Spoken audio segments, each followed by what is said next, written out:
Jadi punyanya Bapak itu pertama kali di Kalimantan Tengah? Itu di Indonesia malah dulu. Profesor saya menggunakan untuk mendeteksi yang Fukushima yang nuklir waktu itu. Jadi terbang untuk melihat potensi. Dan sekarang yang lagi viral ini terkait ijazah palsu. Ijazah punyanya Rismond yang diberi katanya palsu. Ini seperti apa sih Pak? Eh,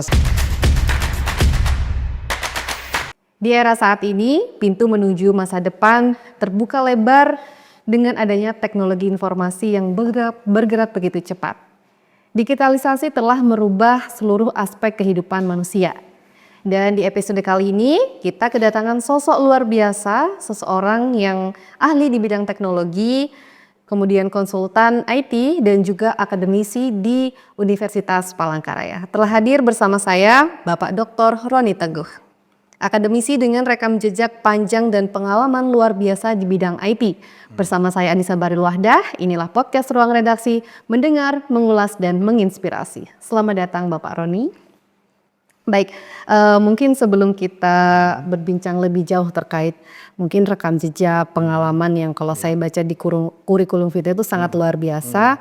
Mungkin dari awal saya pengen tahu terkait pendidikan Bapak yang sudah jelas pasti di bidang IT Pak ya.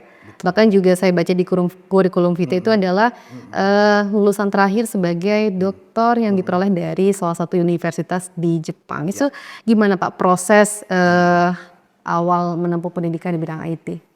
Ya, pertama saya itu S1-nya kan di STIMIK Akakom Jogja. Jadi saya ambil teknik informatika. Nah, jadi dulu itu ada teknik informatika, manajemen informatika, dan teknik komputer.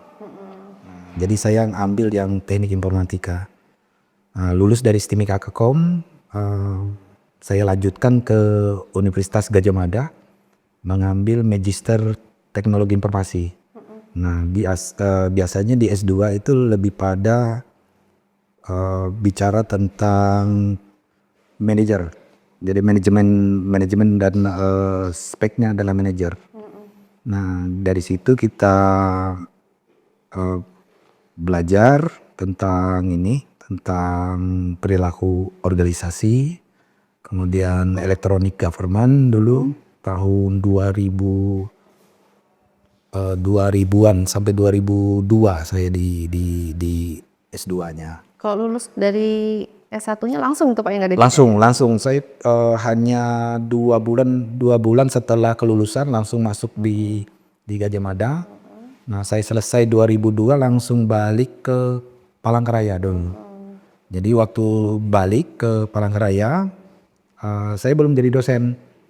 Jadi kita dulu membuka salah satu ISP, Internet Service Provider dengan software house.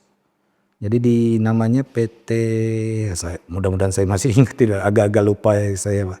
Bernionet dulu itu namanya. di Palangkaraya Pak? Di Palangkaraya. Jadi kita internetnya menggunakan gelombang 5,5 GHz. Zaman dulu Pak? Ya, zaman dulu. Nah, sebelum itu provider lain menggunakan Telkomnet instan yang pakai kabel biasa. Jadi kita menggunakan gelombang radio dulu. Nah, lalu internetnya kita dari luar negeri, menggunakan VSAT dulu. Itu buka dengan siapa Pak? Dengan ini kita kerjasama dengan perusahaan di Singapura. Itu Bapak sendiri atau Ada gimana? teman-teman yang sekitar 5 orang. Nah, semuanya lulusan dari Jogja. Ada 2 orang dari Bandung dan dari Jakarta rasanya itu. Berarti memang dulu waktu daftar di Akakom ini memang benar-benar anak perantauan dari Kalimantan Pak ya? Ya. Jadi sebenarnya itu kan ceritanya itu kan sebenarnya saya dulu itu pengennya masuk di Fakultas Hukum. Nah, kenapa saya di Fakultas Hukum? Karena saya berpikir saya akan belajar tentang hukum internasional dulu. Baik itu hukum kelautan maupun hukum baik di space, di antariksa kan. Memang pengennya ke situ dulu Pak ya? Ya di hukum kelautan.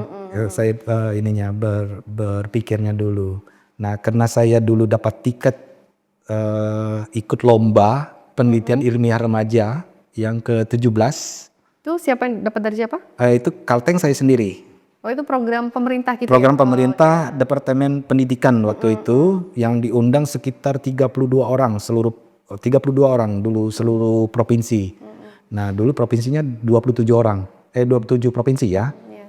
Nah, itu diundang 32 orang. Jadi aktivitas kita dulu adalah presentasi di depan 12 profesor, rektor se-Indonesia Itu di Jakarta dulu, di Pak? Jakarta. Kemudian kita diundang di Istana Merdeka untuk upacara 17 di sidang DPR MPR dulu, lalu ikut lagi dengan acara-acara yang lain. Kemudian habis dari tiket? Dari situ yang juara dia akan langsung masuk di universitas terkenal baik itu UI, Iya. ke IPB, ke ITB rasa itu yang bisa masuk atau di Undip dan sebagainya di UGM. Nah, yang sisanya bisa memilih dengan ada sertifikatnya itu kita bisa masuk berdasarkan rekomendasi dari tim penilai yang tadi itu. Berarti nggak tes lagi Pak ya? Ya, dulu bisa kita ambil gitu. Terus akhirnya memilih Akakom di bidang IT ini gimana? Kan ya ini orang tua saya bilang kamu ke depan katanya teknologi komputer itu akan maju. Betul. Nah, tapi waktu zaman saya itu kan mesin ketik. Iya. Waktu menulis karya ilmiah itu kan mesin ketik. Komputer itu paling hanya di kantor-kantor atau di bank waktu itu. Dan di rumah juga sangat terbatas. Belum lagi yang komputer PC maupun laptop ya. Itu belum ada gambaran dulu. Nah, kata orang tua saya, kamu harus masuk yang bidang ini. Nah, akan tetapi SMA saya kan ilmu sosial. Oh IPS. Itu agak sedikit kesulitan waktu saya belajar tentang matematika, fisika dan sebagainya. Jadi dulu sempat IPK itu sempat 2 dulu waktu kuliah, tapi akhirnya kita bisa tembus 3 waktu itu sampai kita kelulusan. Oke. Nah, terus lulus dari Akakom lanjut. Lulus dari Akakom, saya lanjut ke S2-nya di UGM.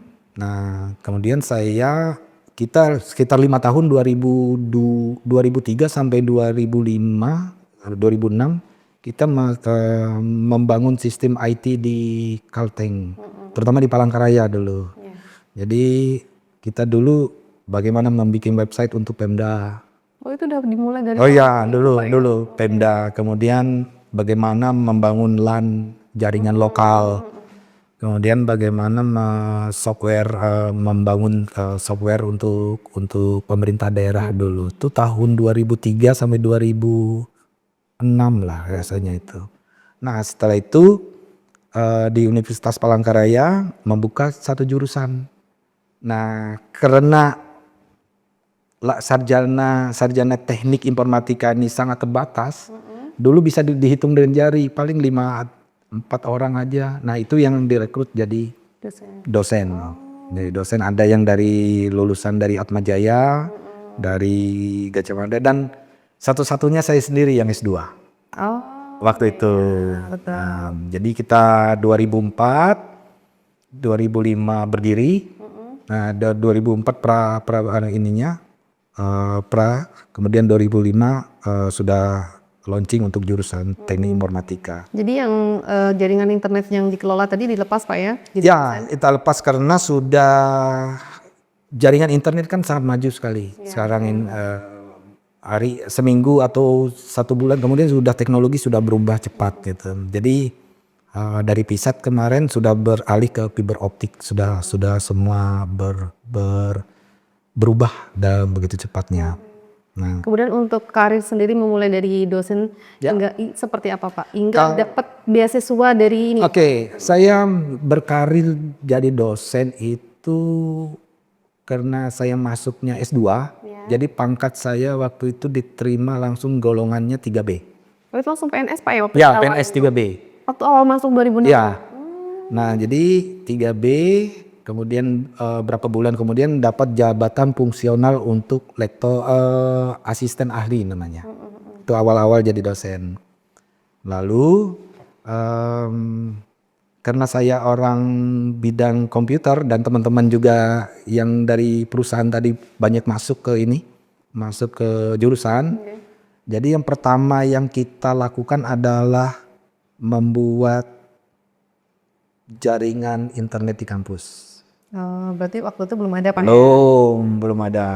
Berarti Jadi pelopor internet di UPN juga Bapak. jaringan di kampus waktu itu kita dirikan. Kemudian dapatlah hibah dari Jakarta. Waktu itu kita dapat hibah untuk membangun fiber optik. Nah, fiber optik kita bangunkan sebanyak 7 fakultas. Jadi kita sambungkan semua fiber optik, wirelessnya semua. Nah, baru kemudian kita dapat hibah lagi namanya inherent. Nah, inherent ini itu interkoneksi antar kampus. Jadi kalau ke luar negeri itu hubnya tuh agak panjang, tetapi kalau jalur itu lebih pendek. Jadi kita ke universitas luar negeri gampang sekali untuk telekompren waktu itu. Nah, selanjutnya adalah saya diperintahkan oleh pimpinan waktu itu kita bangun website. Nah, nama domainnya dulu belum ada. Nah, jadi kita berdiskusi dan sebagainya, ketemulah ya UPR. Kenapa 3 angka itu ada sejarahnya. Oh, bukan Unpar Pak ya, kan dulu Unpar. Dulu Unpar. Nah, Unpar, tapi itu domainnya itu sudah dimiliki oleh Universitas di Bandung. Oh, saat itu Pak, oh iya. Ya, jadi kita tidak bisa mengklaim karena mereka sudah mendaftarkan itu sebagai universitas yang ada di Bandung. Oh, berarti pergantian nama Unpar ke UPR tuh gara-gara domain tadi Pak ya? Saya tidak terlalu persis tahu ya, tapi waktu kita supaya penulisan di alamatnya gampang diingat, kita hilangkan huruf-huruf ya, jadi UPR saja. Oke. Nah, dari situ kita membangun websitenya, kita membangun email. Nah, kemudian kita membangun apalagi itu e-learning dan sebagainya. Kemudian setiap jurusan punya websitenya, sehingga indeks Universitas Palangkaraya waktu itu tembus 50 besar se-Indonesia. Indeks saya lupa namanya indeksnya, tetapi indeks itu adalah tolak ukur pencapaian dari pengaksesan dari internet. Ya, informasi apa saja yang diakses saat itu. Nah, itu sudah jalan dan sebagainya, kita bisa mendapatkan informasi yang secara info tahun bisa dapat kita akses langsung. Kemudian email juga kita resmi. Dulu hanya menggunakan, mohon maaf, pakai Yahoo. Sekarang ada kebanggaan tersendiri dia menggunakan domain resmi. Jadi dari mana ya, kita langsung sudah punya domain resmi. Setelah itu karena Universitas Palangkaraya kan punya kerjasama dengan universitas di Jepang. Nah, jadi mereka punya proyek untuk pengendalian karbon dan kebakaran hutan. Jadi saya mencoba waktu itu apply dengan pembimbing, calon pembimbing. Pertama itu dapatnya di Hakodate. Nih Pak ya, untuk S3. S3, oke. S3. Di Hakodate itu di utara Jepang, tapi yang agak ke utara ke timur atau barat rasanya itu. Nah, itu daerah laut. Jadi saya dulu diminta untuk membuat satu sensor, kemudian dideteksi dari remote sensing nanti untuk melihat pola ikan tuna. Nah, itu calon pembimbing pertama. Tapi dengan sejalannya waktu ternyata saya lebih suka untuk mendevelop satu alat yang namanya sensor network.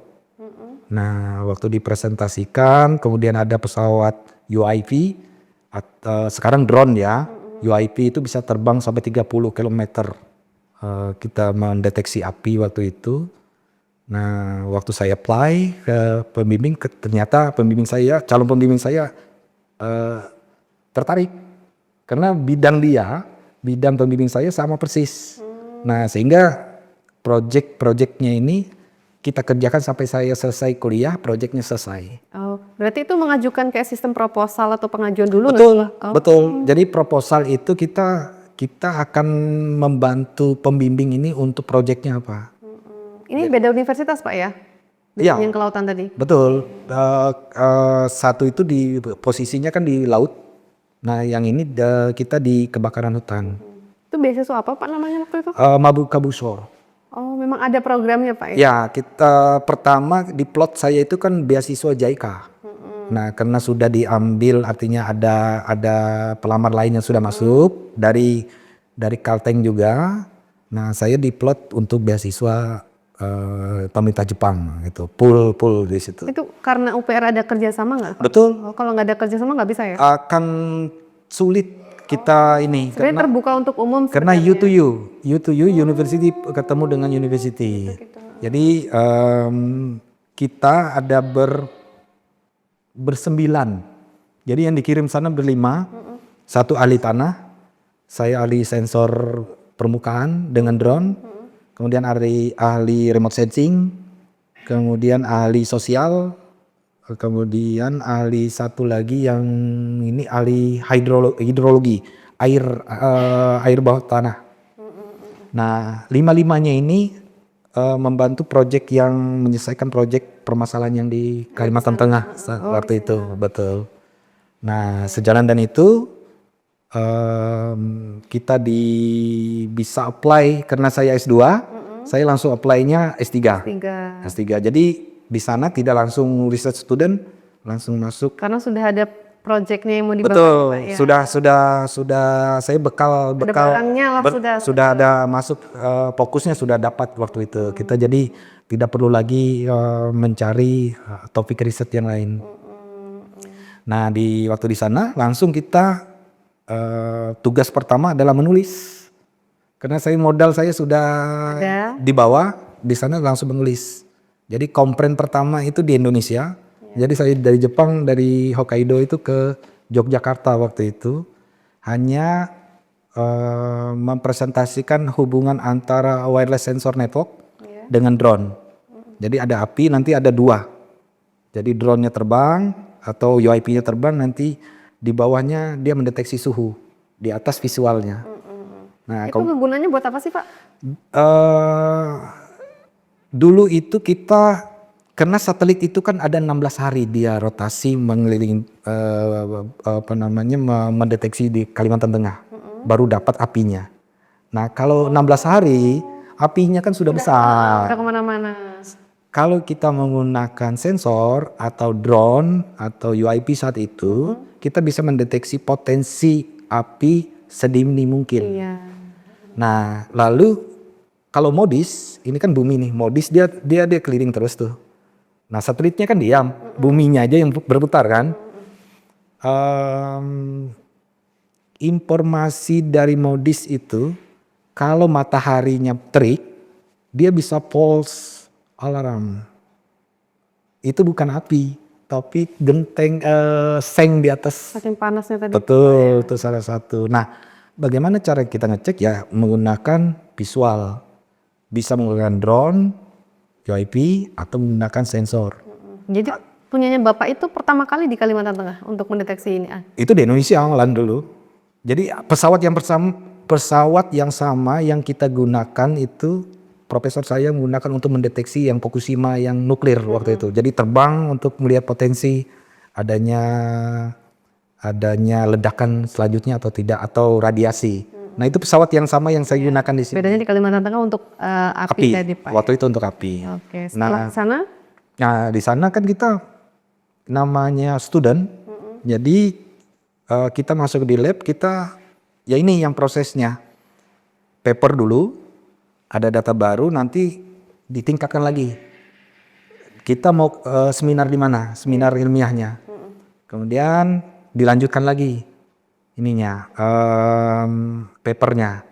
Saya dengan pembimbing itu ada 2 paper. Paper pertama itu saya penulis kelima sebagai penulis pembantu. Dalam bahasa Jepang, pembimbing saya menulis. Nah, yang kedua papernya itu dalam bahasa Inggris saya menulis pertama. Nah, satu lagi dengan Korea. Jadi Korea itu saya penulis ketiga karena data yang ini kita kalau yang dalam Korea ini untuk routing algoritma. Kalau saya kan untuk mendeteksi misalnya ini api di depan atau di belakang. Jadi kalau ada apinya di depan kena angin, temperaturnya naik dia. Kalau di belakang dia nggak bisa detect tuh. Nah, informasi-informasi yang seperti ini yang diriset diteliti secara umum dulu. Nah, kemudian di tahun pertama di tengah semester di tengah 2010 mendekati 2011 pembimbing saya kan sudah mau pensiun. Iya. Jadi saya harus berubah ke pembimbing beda lab. Nah, ini permasalahan tambahan. Permasalahan tambahannya karena di pembimbing yang terakhir ini itu bidangnya adalah elektromagnetik. Beda Pak ya? Sangat jauh berbeda. Tetapi itu satu lagi. Karena kan kita punya prinsip bahwa kalau kita sudah diberi kesempatan, jangan sampai kesempatan ini gagal. Apapun caranya. Nah, ingat di Jepang itu dengan kita itu agak jauh rentan ilmu pengetahuannya. Jadi mereka itu kalau di lab anak S2, anak S1 itu matematika integralnya sudah lapis 2. Saya masih lapis 1, itu pun dibully sama mereka kan. Tapi karena kita tuh satu keluarga di sana, dia diajari pertama kali ini caranya untuk elektromagnetik dan sebagainya diajari. Sampai akhirnya kita memang tangguh untuk mengejar ketertinggalan itu. Nah, jadi selama di Jepang saya bisa menghasilkan 5 conference. Salah satu yang paling saya suka itu waktu conference di Polandia. Karena itu kita bisa menembus dari 1000 paper yang dikirim, kita hanya diterima 150 paper. Dan masuk di situ. Nah, salah satunya adalah bagaimana alat ini bisa mendeteksi secara intelijen untuk ada potensi api. 5 conference itu masih dengan satu produk yang sama berarti Kak ya? Lain beda, artinya yang ini bicara tentang sensor. Oh, tapi produknya sama, cuma beda-beda. Beda. Selanjutnya adalah di paper kedua, di komplain kedua itu saya bicara tentang energi. Jadi energi di sensor itu kan harus hemat di tengah hutan. Jadi kalau dia bisa hemat sampai 5 tahun itu sangat bagus sekali. Nah, ini yang kita cari waktu itu, kita menggunakan algoritma genetik untuk menghitung optimasinya. Nah, lalu lanjut lagi ke bagian artinya kalau sensornya saya sebar gitu, tanpa saya pasang random saya sebar random gitu, itu potensi energinya seperti apa. Sampai akhirnya nanti di paper komplain yang selanjutnya sampai akhirnya di paper utama. Nah, paper utama itu nanti ada pohon, sinyalnya itu harus menembus pohonnya itu nanti berapa jaraknya yang optimum antara alatnya itu. Oke. Yang Pak Kevin itu mungkin pengalaman luar biasa menempuh pendidikan S3. Kemudian kembali ke Palangkaraya dan mungkin meskipun Bapak S1-nya di Jawa gitu ya, tapi kembali menjadi putra daerah. Meskipun sudah mendapatkan gelar doktor dari Jepang gitu. Ya, jadi ini, kalau kita di Kalimantan, kita kan menikmati sosial budayanya. Iya. Nah, sewaktu kita di Jawa, kita mendapatkan sosial budaya nih di Yogyakarta. Itu sosial budaya, makanan dan sebagainya. Saya pertama kali masuk ke Yogyakarta itu makan gudeg, itu manis sekali ya. Itu kan, itu sementara lidah kita di Kalimantan itu kan. Nah, beradaptasilah dengan lingkungan. Terus saya di Jepang beda lagi. Bahkan dengan suhu cuaca dan segala macamnya Pak ya. Suhu itu 6 bulan itu adalah dingin, bahkan sampai minus 20. Jadi pertama kali itu saya harus lapis 4 baju, tapi lama-lama sudah terbiasa, 1 lapis aja sudah cukup gitu, karena sudah tahu. Lalu sepatu diganti, karena licin kan di permukaan es. Lalu bagaimana bertahan hidup di tengah yang dingin seperti itu kan kita sangat jauh karena udara di Palangkaraya panas sekali. Makanya di Palangkaraya kan gampang sekali saya cepat hitam. Di sana kan ini putih kan. Nah, itu harus beradaptasi. Jadi kalau ini untuk pesan-pesan untuk adik-adik yang mau kuliah jauh gitu, beradaptasilah, kemudian carilah teman di sana. Karena dua hal ini yang akan membuat kita akan diberi warna untuk menjalani kehidupan di luar negeri maupun di luar Kalimantan. Kemudian memutuskan kembali ke tanah kelahiran Pak. Ya. Tidak ada keinginan mungkin, saya kan udah S3 dokter nih dari Jepang gitu. Waktu saya lulus itu kan sudah ada ditawarkan pekerjaan di sana. Oh, di Jepang. Di sana itu kan ada yang mau lulus itu kan ada ditawarkan di situ. Bahkan sebelum lulus itu, nah ini bedanya di Jepang sana.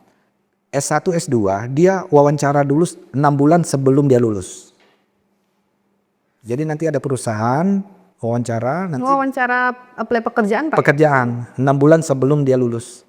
Nah, sang mahasiswa ini harus lulus 6 bulan kemudian. Kalau dia lewat dari situ dianggap gagal. Untuk masuk pekerjaan tadi? Masuk pekerjaannya. Terus Bapak ditawarin? Nah, karena status saya kan ASN, jadi saya harus kembali ke Universitas Palangkaraya. Ya, jadi. Tapi sempat ditawarin Pak di sana? Kita dari email pembimbing kita katakan ya ada tawaran, memang diinformasikan. Tapi kalau misalkan ninggalkan ASN mau pengen itu bisa? Kalau ada kesempatan, kalau itu kan memang kalau ada kesempatan kenapa tidak gitu kan, banyak yang seperti itu. Tapi saya harus kembali ke Kalimantan Tengah khususnya, bahwa saya bilang sama pembimbing saya ya saya harus kembali ke Kalimantan Tengah. Nah, sampai sekarang tetap kita email dengan pembimbing, dengan kawan-kawan satu lab itu tetap masih berhubungan secara email, masih kontak terus. Oke, Pak, dengan bergelarnya dokter di salah satu universitas ternama mungkin di Jepang, tentu karir setelah itu bagaimana Pak? Pasti ada pelonjakan gitu ya Pak ya? Ya jadi gini, pertama pola pikir kita itu berubah. Pola pikir kita. Jadi biasanya itu tidak runut. Nah, kita itu belajar mulai. Jadi kalau S1 itu belajar menulis. Kalau S2 itu bagaimana caranya membangun teori. Nah, kalau S3 itu membangun teori. Baik teori baru dan sebagainya dengan penelitian-penelitian ini. Nah, sewaktu kita dengan banyaknya pengalaman di luar negeri kan kita ketemu dengan orang-orang yang berbeda negara. Dari yang hitam, baik matanya sipit, baik kulitnya. Bahkan saya di sana sudah bisa membedakan ini Jepang Selatan, Jepang Utara, ini Korea, ini China gitu. Jadi kelihatan dari saking kita kenal banyak di sana. Nah, hal-hal tersebut itulah yang menginspirasi nanti. Artinya apakah ada perubahan waktu kita ini? Ya, sangat. Email Universitas Palangkaraya kan sempat artinya dulu pakai server biasa. Kita bangunkan sekarang waktu saya datang, saya kontak Google waktu itu, kita kerjasama, tolong bangunkan Universitas Palangkaraya harus dapat space di Google. Nah, saya kontak teman-teman saya dulu dan mereka kasih link. Nggak sampai 1 bulan, cukup 2 hari ternyata langsung aktif gitu kan, mereka ini aktifkan untuk Universitas Palangkaraya. Apanya itu Pak? Alamat email. Nah, alamat email dulu kan terbatas hanya 1 mega. Sekarang kan 1 tera. Satu mahasiswa kapasitasnya. Iya. Nah terus ada hal yang menarik ini. Selama saya berkarir di Universitas Palangkaraya, saya memegang 6 hak cipta. Nah, salah satunya itu yang saya dengan teman-teman yang disponsori oleh Bank Kalteng, waktu itu direksinya Pak Dias Mono. Pak Dias. Mono. Pak Dias itu telepon saya mohon datang ke kantor untuk bicara. Nah, waktu itu saya nggak terlalu kenal dengan beliau, tapi setelah kita bicara ternyata kata beliau ingin dibangunkan satu sistem namanya perekam pajak online. Nah, dari situlah persahabatan dengan Pak Dias ini terjalin. Jadi apapun ide dan sebagainya kita saling kontak. Nah, salah satu produk yang berhasil yang kita launching bersama KPK RI itu yaitu iTech itu. Itu punya Bang Kalteng, Pak ya? Itu disponsori oleh Bang Kalteng. Sponsori Bang Kalteng. Sponsori Bang Kalteng dalam bentuk CSR. Nanti kita bangunkan untuk software. Software ini nanti dihibahkan ke pemerintah daerah. Sampai sekarang masih dipakai, Pak? Saya nggak tahu persis ya, karena nggak pernah lihat lagi saya. Tapi kita coba di tahun 2000 masa COVID rasanya itu, masih ada. Dan kita bisa melihat potensi PAD kita dengan hanya 15 itu 6 bulan kita bisa balik modal untuk misalnya kita investasikan alat ini hanya membutuhkan waktu 1 bulan untuk balik modal. Oke, Pak, mungkin saya penasaran tadi ada 5 hak cipta, Pak. Mungkin bisa disampaikan, Pak, produk IT apa aja yang sudah dimiliki 5 hak cipta tadi? Oke, pertama iTech itu software untuk perekaman pajak. Terus yang kedua itu untuk sensor pendeteksi PM10 dan PM2 itu untuk partikel. Partikel. Udara, Pak ya? Udara. Jadi kalau ada kebakaran hutan, itu kan ada partikelnya tuh. Langsung mendeteksi dia? Itu mendeteksi berapa konsentrasi misalnya dalam ruangan, itu konsentrasi partikelnya. Iya. Nah, kalau misalnya partikelnya itu naik, apa yang harus kita lakukan? Biasanya dulu kita beli alat yang humidifier namanya, yang mengeluarkan asap air. Nah, itu dia keluar, nanti dia akan menjatuhkan partikel itu. Nah, itu satu. Terus yang kedua ketiga itu sensor CO2. Sensor CO2 dengan metan. Jadi di waktu kebakaran hutan yang keluar tuh kan CO dan CO2-nya ini. Nah, yang berbahaya kan saya lupa CO apa CO2 ya. CO-nya ini yang berbahaya. Nah, itu ditanam di dekat kelampangan dulu. Kemudian di pertengahan, kemudian di Palangkaraya ada 3 lapis.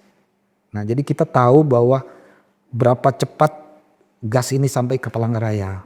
Nah, alatnya itu untuk mendeteksi berapa besar CO2 atau CO-nya itu kita hirup. Artinya kalau di dalam ruangan ini berapa nih. Nah, kalau dia berlebihan itu nanti berpengaruh ke tubuh atau tekanan darah apa dan sebagainya. Ya, untuk kesehatan lah biasanya ya. Terus yang keempat itu alat itu dapat hibah dari Kementerian Pendidikan, Riset dan Teknologi. Kita bikin waktu itu alat untuk mendeteksi muka air tanah. Jadi muka air tanah itu kalau dia turun sampai 1 meter, nanti dia kasih informasi bahwa ini ada peluang untuk potensi api. Karena di atasnya panas. Terus di atas sensornya itu kita taruh UV. Jadi untuk mendeteksi cahaya matahari. Baru temperatur. Nah, nanti kita bisa lihat lingkungan yang di bawah dengan lingkungan yang di atasnya. Kalau airnya turun terus, jadi ada kemungkinan potensi adanya pit fire atau kebakaran gambut. Nah, itu. Jadi masih dipakai ini, Pak? Ada alat-alatnya ada masih. Desainnya juga ada.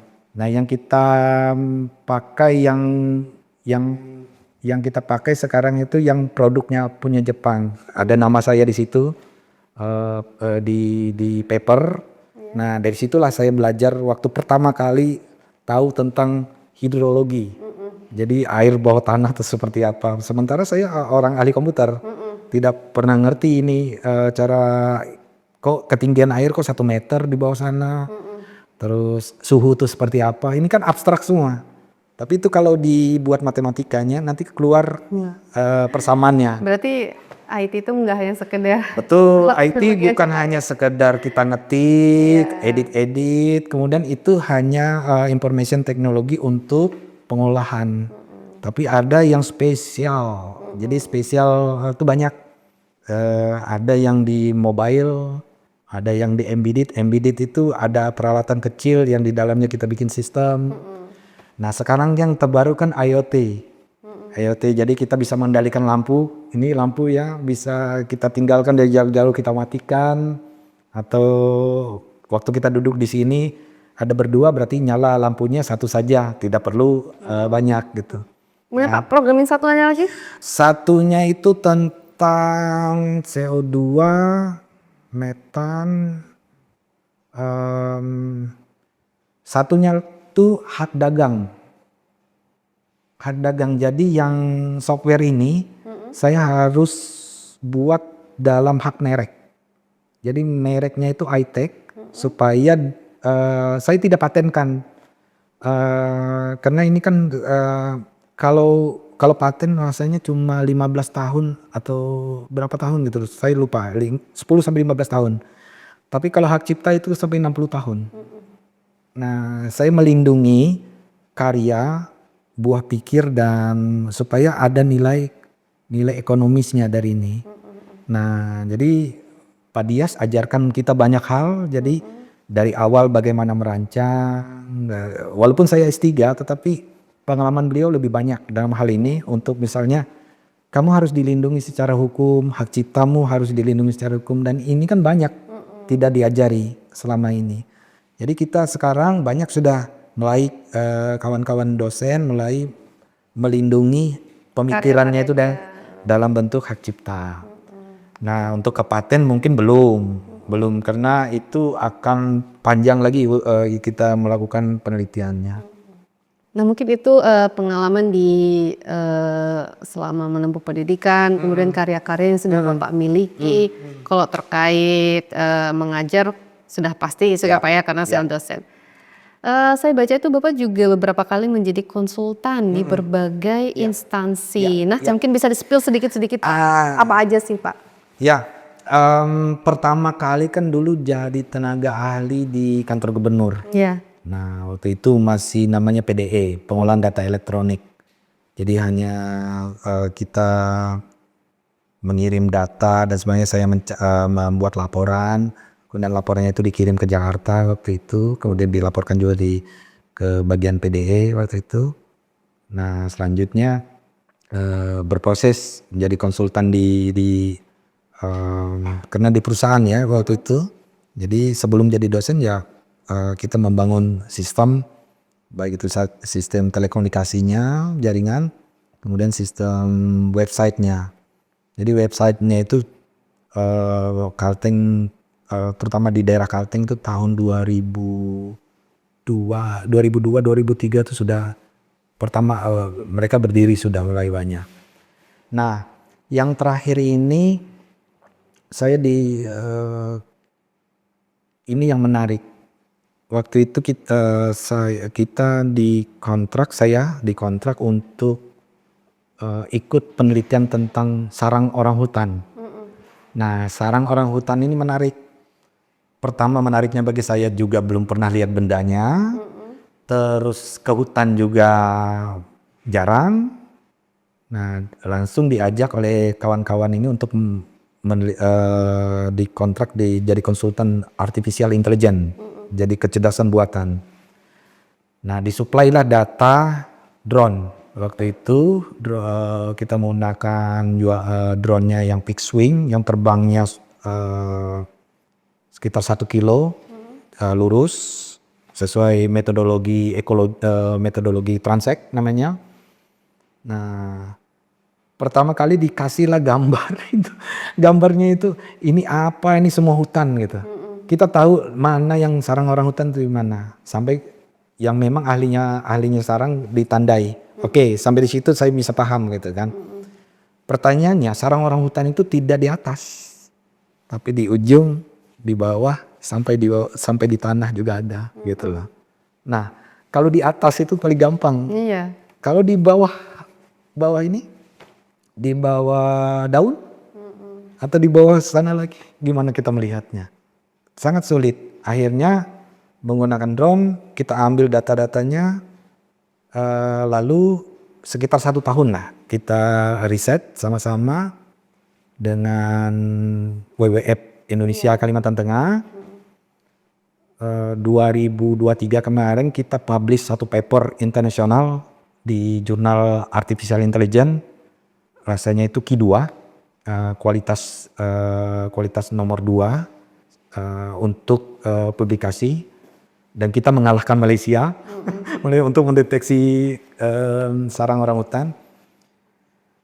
Benda itu kita bisa deteksi kalau dikasih gambar pun hanya memerlukan waktu sangat singkat. Dulu kawan-kawan WWF itu mendeteksi satu gambar itu bisa sampai 1 bulan. Sampai berbulan-bulan lah gitu. Hanya mendeteksi, oh ini ada sarang atau tidak. Sekarang semua gambar itu dimasuk ke dalam komputer, kemudian dijalankan perintah modelnya. Waktu jalankan kita tinggal makan aja, udah dia bisa deteksi sendiri dan langsung kalkulasi, dan kita bisa hitung populasinya per satuan hektar. Nah, jadi benda yang tadi yang sarangnya di atas, di samping atau di bawah itu bisa kita kelihatan. Makanya metodenya kita temukan yang terbaru adalah kombinasi ground dengan drone. Jadi di atas itu sampai tengah, nanti yang di bawah bagian ground dia akan mendeteksi bagian bawah sampai pertengahan. Nah, kombinasi ini sudah kita temukan rumusan matematikanya. Karena dari drone itu kan 45 derajat dia terbang. Nah, berarti sudutnya dari persamaan matematikanya sudah bisa kita dapatkan.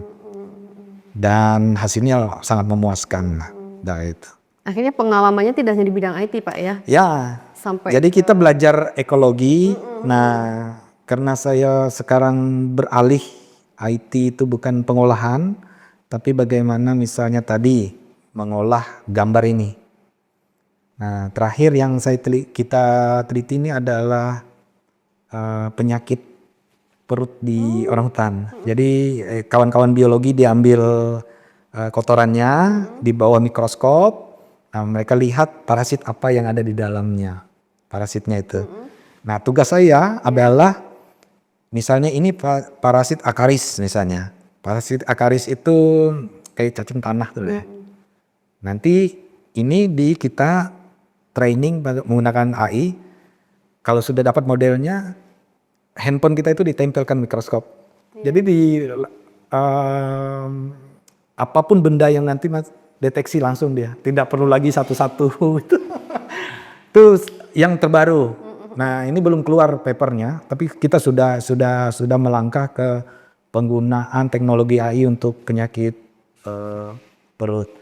Nah, yang sekarang lagi saya ajukan ke luar negeri adalah bagaimana efek dari Starlink itu di lingkungan primata.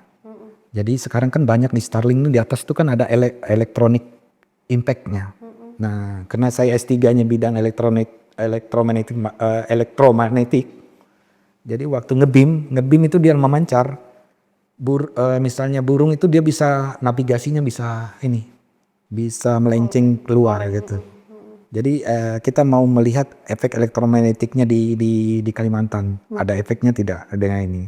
Jadi mungkin tanggal 30 nanti kita akan apply tentang teknologinya. Oke. Bapak ini sudah meneliti berbagai hal, dan sekarang yang lagi viral sebenarnya terkait ijazah palsu. Padahal beredar di pemberitaan juga bahwa Pak Roni Teguh ini juga mengklaim menangguhkan lah istilah apa Pak? Ijazah pujiannya Rismons yang katanya palsu. Ini seperti apa sih Pak? Sebenarnya ceritanya itu kan kalau jadi yang namanya lulusan Jepang itu sebenarnya nggak terlalu peduli dan hal yang kayak gitu. Kita kan sibuk yang tadi yang saya jelaskan. Meneliti, kemudian menulis paper, mengajar. Tapi saya waktu itu kita lihat loh kok ini keputusannya, dia mengambil sebuah keputusan kok segampang itu. Contohnya dia satu gambar, tapi kita tidak bicara tentang digital forensik ya. Kita bicara tentang ada satu gambar kok dia tidak bisa menemukan informasi gambar itu. Padahal di situ satu ada watermarknya. Kalau kita negatifkan gambarnya itu ada Itu watermark. gambar ijazahnya. Ijazah yang sebelumnya ya, yang si bapak. Ya. Nah itu ada watermarknya, itu panjang. Kemudian kita bandingkan dua ijazah yang sama, yang tahunnya sama kelulusannya, ada watermarknya. Lalu saya cari tahun yang 90, watermarknya ada. Saya cari yang data yang tahun 83, watermarknya ada. Oke, berarti Gajah Mada dulu ijazahnya itu ada watermark panjang melintas panjang itu. Nah, terus yang kedua, beliau kan Rismon kan tidak bisa menemukan cap katanya. Cap ada yang cap di foto yang warna hitam. Saya bilang segampang itu aja dia nggak bisa gitu loh. Maksud saya itu tidak sombong. Kalau saya bisa mendeteksi sarang orang hutan di bawahnya membedakan warna hijau dengan warna kuning dengan warna coklat, itu kan mata kita tuh kan harus bisa melihat itu. Kalau objeknya kecil, nah kan piksel bermain kan. Nah dengan algoritma sederhana kita bisa melihat tuh capnya melintas. Ada capnya melintas di atas warna hitam. Menggunakan algoritma Fatal et al. Nah algoritma ini kalau kita memoto sesuatu yang gelap, dia bisa kelihatan objeknya itu saturasinya bisa kelihatan terang. Muncul gitu. Muncul. Aplikasinya biasanya digunakan kalau kita memoto angkasa luar. Kan gelap tuh, nggak ada cahaya apa-apa. Nah kita bisa melihat objek-objek angkasa luar tuh dengan algoritma ini. Nah dua hal itu, akhirnya saya ketemu dengan Joshua Sinabela yang memang ahli digital forensik. Nah memang saya lama sudah tidak ketemu beliau kan. Saya angkatan pertama MTI, dia rasanya angkatan 2 atau angkatan 3. Di Jepang juga? Enggak, di Gajah Mada. Oh yang di Gajah Madanya. Nah memang saya tahu beliau ini memang sangat ahli di bidang digital forensik dari dulu gitu. Suatu kita ketemu, kita bicara, kita netral bahwa kita harus menganalisis, melihat ini sebagai ilmu pengetahuan.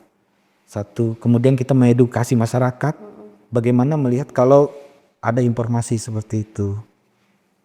Ada gambar, kemudian dikatakan tidak ada warna merahnya di background warna hitam. Ternyata dengan metode lain yang saya coba ada, watermarknya ada. Nah terkait dengan ijazahnya, saya tadi jelaskan. Proses pendidikan di Jepang itu kan sudah jelas. Ada paper, ada proceeding, ada poster. Poster itu semacam seperti ini. Poster nanti kita dipresentasikan, nanti didatangi banyak orang tanya-tanya dan sebagainya. Itu bagian dari proses proceeding. Proceeding berapa minimal paper yang akan dihasilkan. Nah saya dulu ada 5 paper proceeding, ada 1 paper utama. Ini adalah proses riset yang panjang sampai papernya ini. Baru kemudian masuk ke disertasi. Nah disertasi inilah baru dapat ijazah dan transkrip. Nah transkrip ini bicara tentang kita ambil kuliah. Ada kuliah apa saja. Nah makanya di transkripnya beliau itu Tapi ada Pak? Transkripnya kan ditampilkan sama dia. Ada perkuliahannya? Kalau subjeknya sih ada. Subjeknya ada, tapi standar transkrip orang yang kami lulusan Jepang itu namanya akademik transkrip, bukan sertifikat tulisannya. Oh, punya beliau sertifikat? Sertifikat. Nah di situ kan harus ada nomor mahasiswa, ada kode mata kuliah, kemudian ada subjeknya, subjek itu mata kuliahnya. Lalu tahun diambil, tahun pertama, tahun kedua.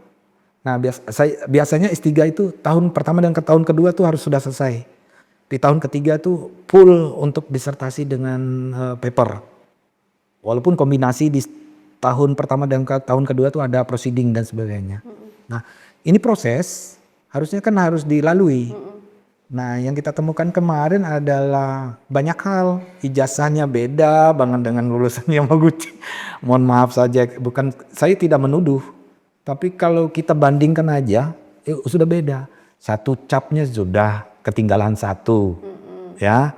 Terus sama-sama berbahasa Jepang. Satu di bawahnya itu dia pakai tanda tangannya pakai huruf kanji. Sebelahnya dia tanda tangan biasa. Itu dua hal yang berbeda. Saya lihat ijazah saya di rumah pakai kanji.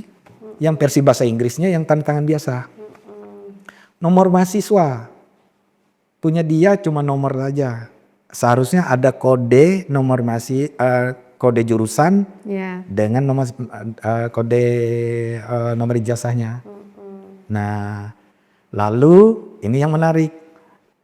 Ya, makanya saya bilang waktu di podcast itu kalau menipu sih ya tipu yang bahasa Inggrisnya aja. Kalau Jepangnya jangan. Karena gini, mereka itu kalau mencetak huruf mereka ukur pakai mistar. Besarannya hurufnya tuh ada standarnya. Jadi ada standar rata kiri rata kanannya, besar hurufnya juga ada. Nah, punya yang dia ini nggak tahu rata kiri rata kanannya nggak teratur gitu loh. Punya yang asli Yamaguchi itu lurus. Punya kami yang Jepang yang Hokkaido lurus, persis sama. Nah, yang fatal adalah tahun kelulusannya. Nah, bagaimana bisa tahun 2000 S2 2006 beda bulan, S3 2006 beda bulan. Yang fatalnya adalah harusnya kalau dia masuk S2, dia punya kode mahasiswanya sendiri, ya kan? Kalau dia masuk S3, dia punya kode mahasiswanya sendiri. Tidak mungkin satu bebarengan. Dari mana ceritanya? Kayak kelupaan di situ. Iya. Jadi dia tidak menguasai tulisan Jepang pun tidak menguasai. Walaupun saya juga tidak sepenuhnya menguasai ya. Artinya kalaupun saya belanja, kalaupun berketemu dengan kawan-kawan Jepang saya ya masih bisa lah berkomunikasi itu. Apalagi kalau di pelosok, waktu kita mau panen apel, panen buah atau kentang di sana kan mereka nggak pakai bahasa Inggris, pakai bahasa Jepang. Tapi kalau memang nggak tahu ya terpaksa kita harus pakai bahasa Inggris atau paling terakhir itu kita gunakan bahasa Tarsan sudah. Bahasa Tarsan artinya kode, ada kode-kode tertentu dan paham gitu. Nah, yang terkait yang terakhir, yang kejanggalan ini bisa dipastikan bahwa kita kirim email ke Yamaguchi. Sampai ke sana Pak ya? Iya, kita tidak menanyakan, kita tidak menuduh ataupun apa, kita hanya menanyakan apakah ada mengeluarkan ijazah ini, apakah ada tulisan disertasi dan tesisnya di sini. Dua-duanya dikonfirmasi tidak ada. Yang dari akademis mengatakan bahwa kami tidak pernah mengeluarkan ijazah ini. Dua itu. Jadi bisa dipastikan beliau ini habis beasiswanya tapi tidak lulus. Oh berarti beliau ini memang betul kuliah di sana? Memang kuliah di sana, akan tetapi kan ceritanya kan menganggap bahwa tidak keren kalau hanya S2 UGM. Jangan gitu dong, saya juga S2 UGM tapi kan bisa selesai gitu loh. Merendahkan diri lah gitu. Kalau memang S2 dan S3 selesai, ijazahnya ada, kemudian itu bisa dikonfirmasi di Yamaguchi. Nah, Mbak Anissa bisa cek nama saya di Hokkaido. Tanpa harus email aja di akademiknya. Apakah kenal dengan Roni Teguh misalnya gitu? Mereka akan jawab, oh ini alumni kami. Paling gampang adalah mengecek tulisannya. Tulisannya itu di Jepang itu database-nya kan lengkap. Karena di tahun 2000 ada keputusan atau ada peraturan setiap mahasiswa doktoral harus mempublikasikan disertasinya. Nah, pertanyaan terakhir ada sanggahan katanya. Disertasi saya terkait dengan intelijen negara. Peraturannya ada di Yamaguchi adalah tidak ditampilkan disertasinya, cukup abstraknya. Nah, abstrak artinya orang tidak membaca keseluruhan datanya itu. Tetapi Secara umum aja. ya, yang dilindungi itu kan misalnya informasi paten, informasi kesehatan, informasi intelijen negara. Tapi saya agak heran kok bisa dia mengakses intelijen negara sementara dia orang asing. That is impossible. Tidak mungkin orang asing itu bisa mengakses data intelijen negara sekuat atau setangguh Jepang gitu. Tidak mungkin. Jadi yang kalau dua hal ini, satu ijazah dengan disertasi dua-duanya sudah dikonfirmasi oleh Yamaguchi, kita pastikan dia yang beredar itu kertas HPS, transparan lagi, tidak ada map. Berarti ini tidak perlu ke forensik digital, tapi udah kasat mata bisa kelihatan. Betul, kita tidak perlu analisis digital dan sebagainya. Cukup dibandingkan saja sudah tahu bedanya. Iya. Dan saya yakin anak SD pun pasti tahu tuh perbedaan-perbedaannya itu. Oke, Pak, ini sudah berapa tahun Pak di bidang menggeluti bidang teknologi? Saya jadi PNS kan sudah 20 tahun. Iya, Berarti kalau ditambah dengan di perusahaan sama saya kuliah itu hampir 25 tahun. Dengan masa pendidikan juga Pak? Masa pendidikan. Oke, mungkin terakhir Pak, 25 tahun bergelut di bidang teknologi informatika, melihat dari dulu sampai saat ini, mungkin sebagai penutup, gimana sih Pak melihat perkembangan teknologi yang semakin cepat ini Pak? Ya, dulu itu kan teknologi itu kan terbatas. Satu, akses. Dua, yang punya komputer kan ada orang-orang tersendiri. Kemudian transfer informasi juga sangat lambat. Nah, berbeda sekarang. Karena semakin cepatnya kita bisa beli peralatan handphone maupun komputer dengan murah sekarang. Kemudian internet juga bisa diakses baik di kota maupun di pelosok. Jadi dengan informasi yang cepat ini kita harus aware. Jadi kita harus waspada mana yang positif, mana yang negatif. Nah, kita tidak bisa menyaring informasi ini karena informasi itu masuk semua.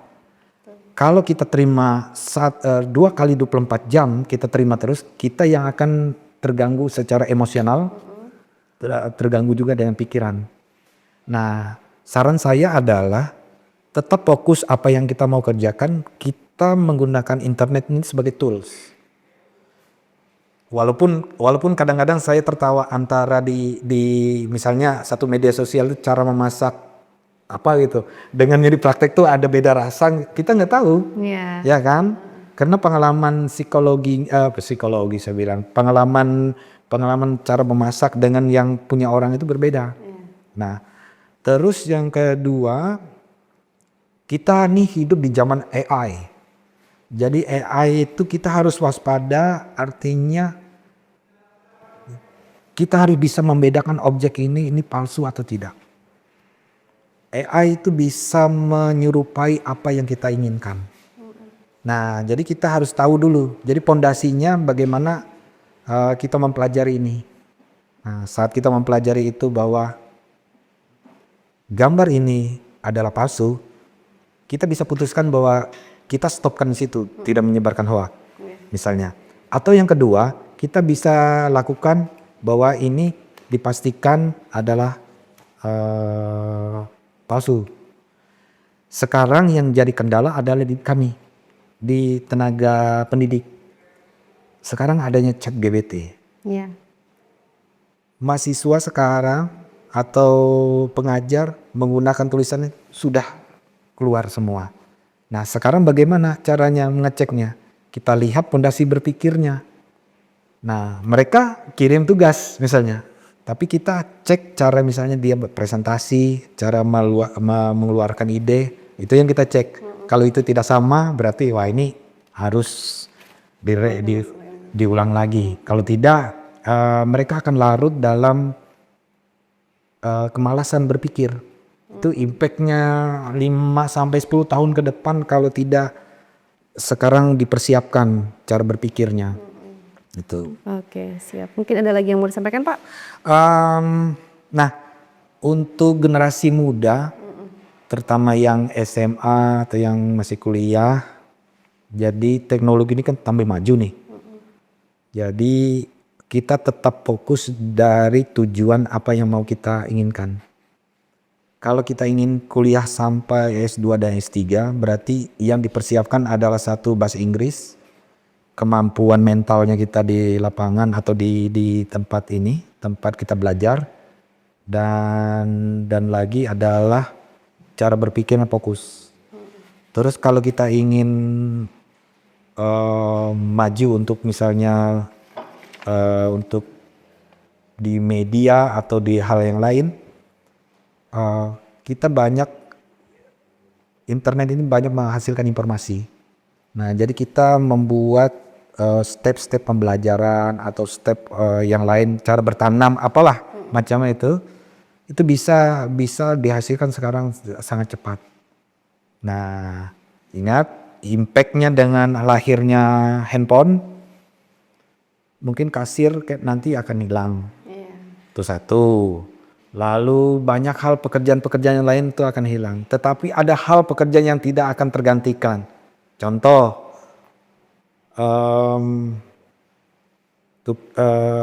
perbaikan bengkel itu tidak ada tergantikan.